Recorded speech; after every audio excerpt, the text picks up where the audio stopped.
Atëherë përshëndetje të gjithëve, mirë se keni ardhur. Faleminderit shumë që morët pjesë në aktivitet. Dua fillimisht t'ia kaloj fjalën koreografit zotit Salih Nuretdini dhe pastaj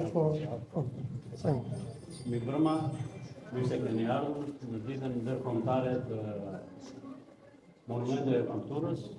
Ne shfrytëzojmë rastin që të njohim dhe kulturën dhe trashëgimimin kulturore të Çamërisë, duke shijuar gatimet çame, veshjet, pijet dhe gjithçka këtu.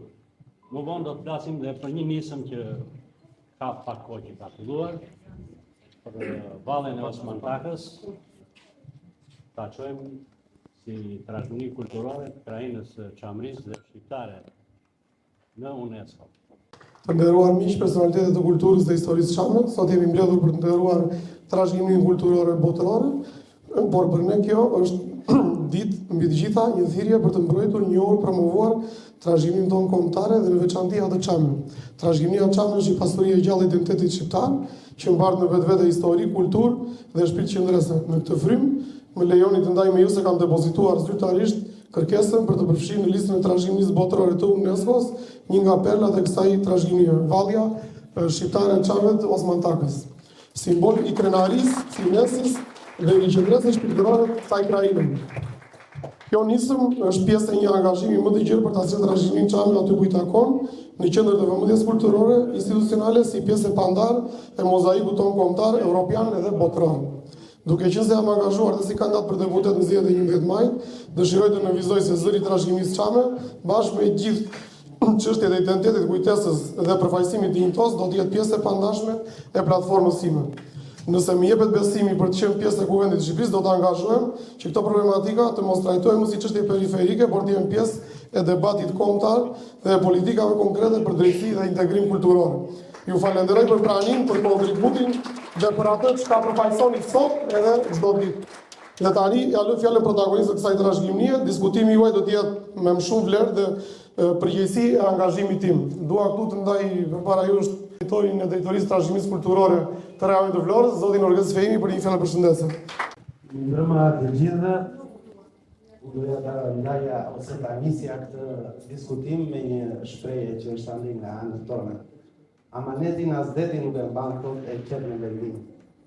Dhe ky është ai amaneti i gjyshërve dhe së gjyshëve tanë për të çuar disa nga ato vuajtjet e tyre që kanë përjetuar në ato vite dhe për të gjetur një zgjidhje që unë dua ta vlerësoj vërtet shpirtin e garës Endrit, pasi ky shpirt gare i asaj listës së hapur ku kandidon Endri, më vjen mirë që kthehet në veprime konkrete, siç është dhe vallja Osman Takës, për ta çuar edhe më tej duke e shpallur pasurinë kulturore botërore dhe të përfshihet në UNESCO.